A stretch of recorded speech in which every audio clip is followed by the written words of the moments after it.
Lloyd Consulting stickers, t-shirts and mugs are available by clicking the link to the Google form in the video description below.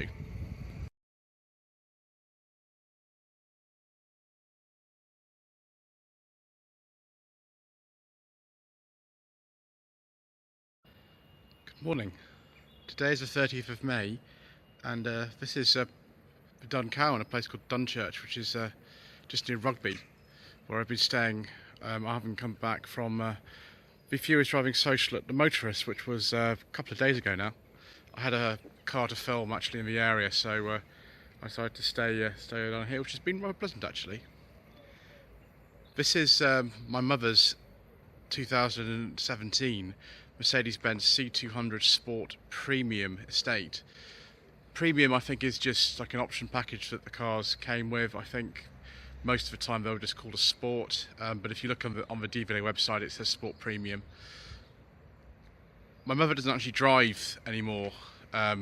She might possibly in the future, but we think she's got some kind of memory problem, like Alzheimer's or dementia, and also she's got double curvature of the spine, so she's in a lot of pain a lot of the time and can't remember too many things. So the person who drives this car pretty much is me. It's done about 4,000 miles in the last year. It might be a little bit less than that, but it's just ticked over 20,000. She's had this from new. We got this from a garage in Maidstone that I found through Carwell.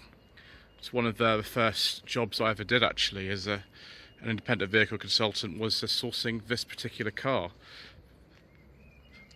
I'm filming it now. It still looks relatively clean because it was only cleaned on Friday, because it doesn't normally look quite as clean as this, because it's just a car we don't really sort of feature too much on the channel, apart from if you see it in videos when I'm doing very vague vlogs and things like that. But apart from that, we just don't really feature too much of it, because it just sort of gets on with the job. It doesn't do high mileage, not much has gone wrong with it, and it's not, based on the sort of views I've had of this car, not the most popular type of content that you want to see. You want to see sort of older stuff and things breaking, and there's not really much to say about this. The only thing I would say that has gone wrong with this car is actually not this side, it's the other side.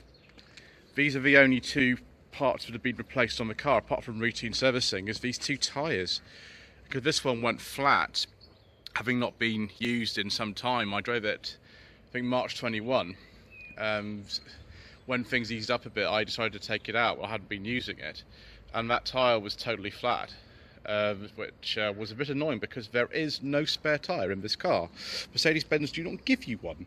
And so I tried the tyre inflator, and it didn't work. It was hopeless, so I had to get the car recovered on a truck, which was interesting. If you want to see that, just let me know in the comment section below, and I'll let you know what the name of the video actually is, because I did actually film that. Apart from that, there's really not a huge amount to say in terms of what went wrong, because not much has. We'll take a look at the interior perhaps. This is a pre-facelift one, although it has the 9-speed gearbox, so it's a later pre-facelift one. It's got a 2-litre petrol engine with 180 horsepower. We'll just turn the car on by doing this. There we go. Hopefully we won't get things coming on the infotainment system if I try to turn off reduced copyright.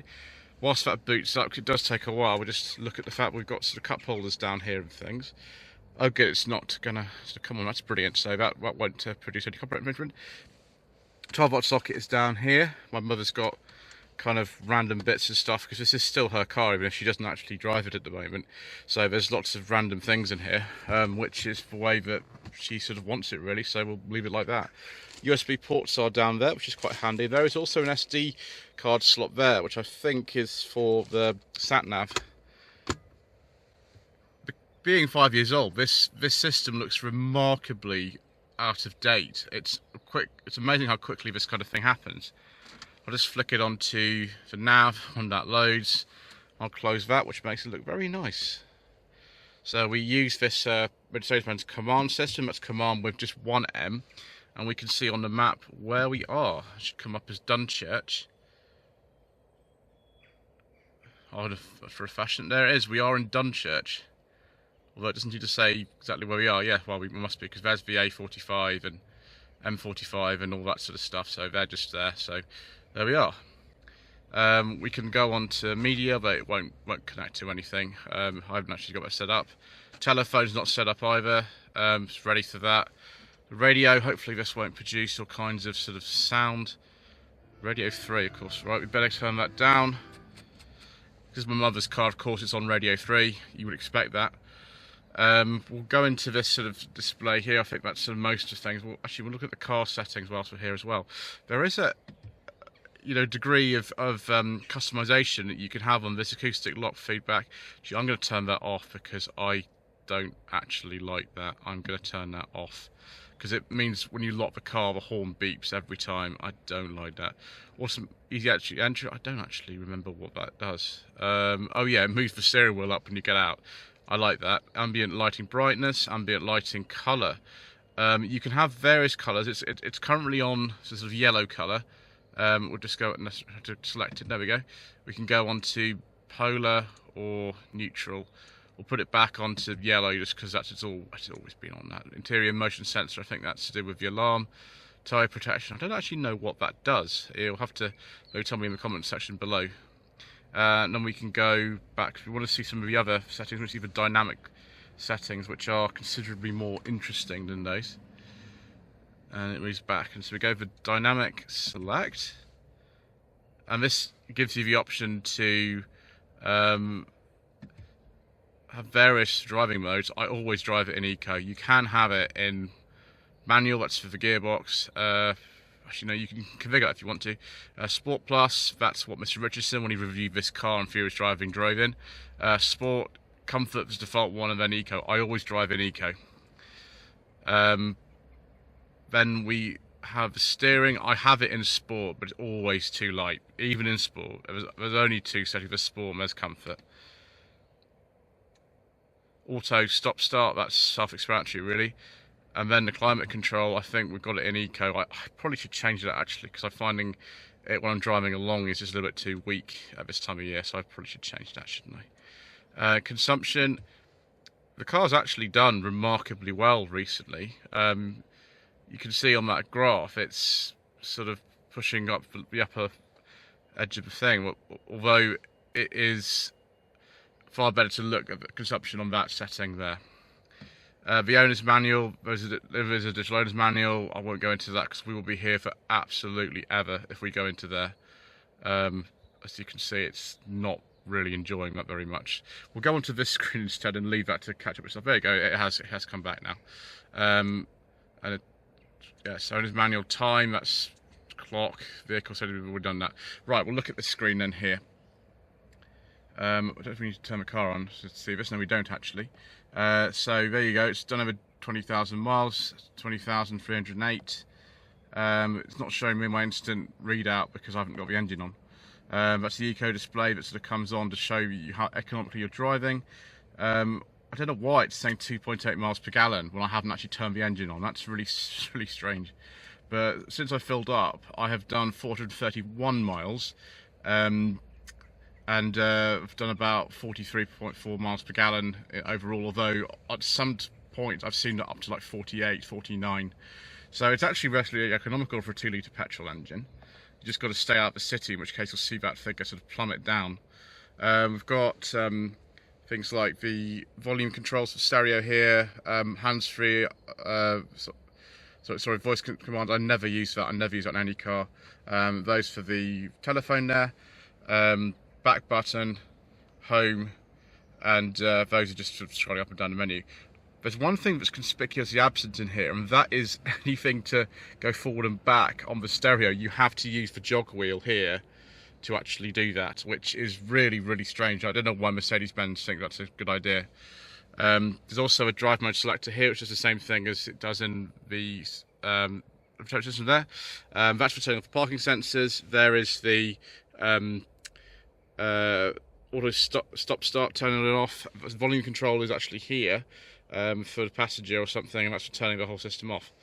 I have had this crash on me, and I've had to use that to turn it off. And you have this really strange sort of mouse pad type thing where you can try to write letters in for what you want to do and things like that when you're using the sat nav.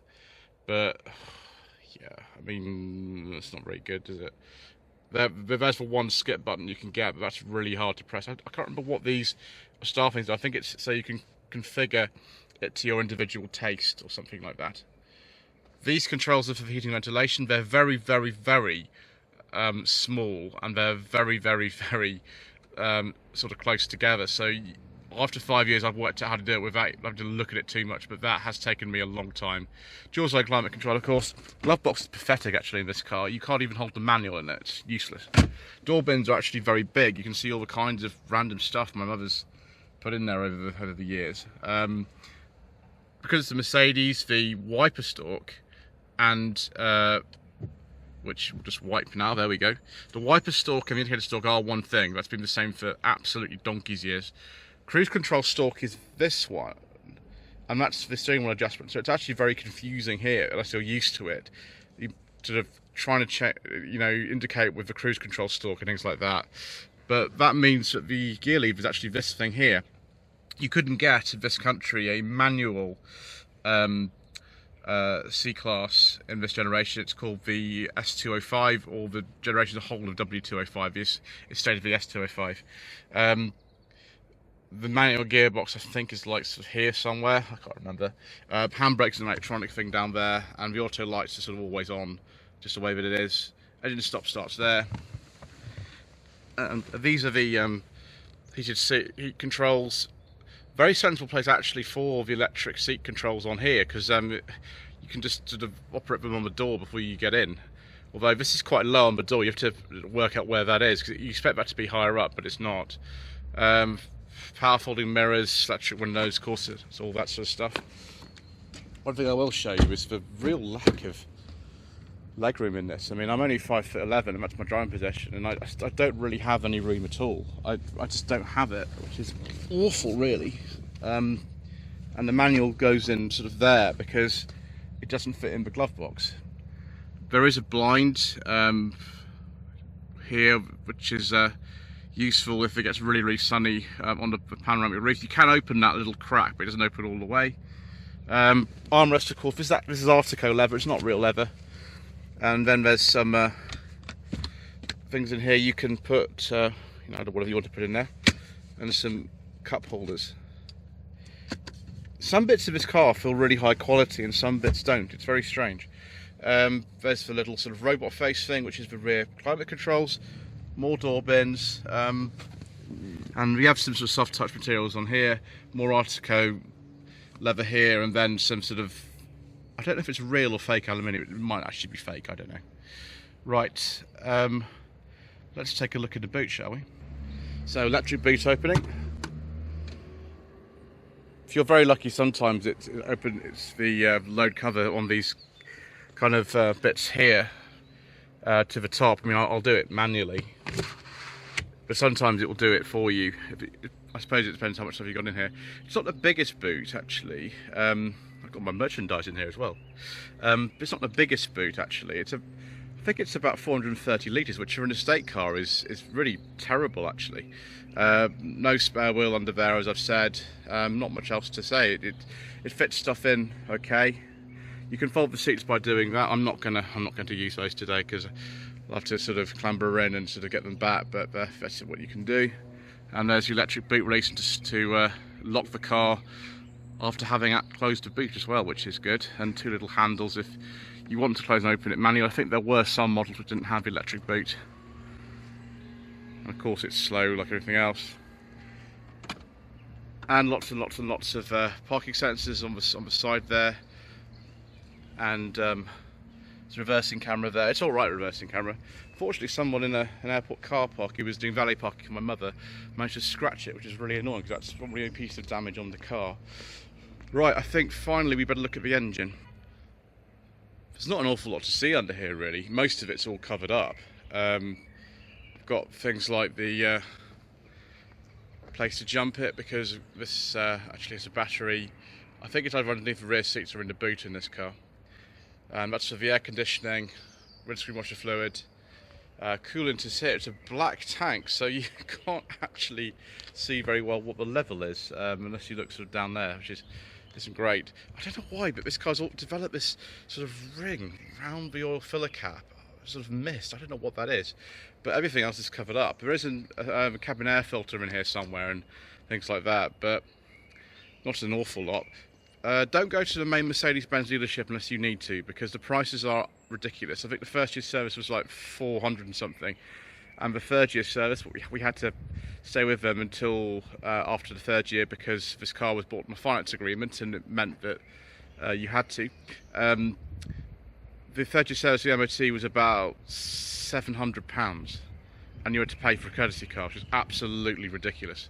So since then, we've gone to an independent specialist. Service 4 was carried out at one in Southampton, and there's another one in Southampton that I'm actually going to be trying tomorrow. So we'll see which one of them is better. Both of them for an MOT and service have come out about £350, which is considerably better, and you don't have to pay for a courtesy car either, which is the best. So thank you ever so much indeed for watching this sort of little walk around and ownership update of this car. There's really not a lot more else to say than I already said, which is why we don't really feature it too much. Please don't forget to subscribe to the channel, like this video and leave a comment below. And we'll see you soon for more probably non-Mercedes-Benz adventures.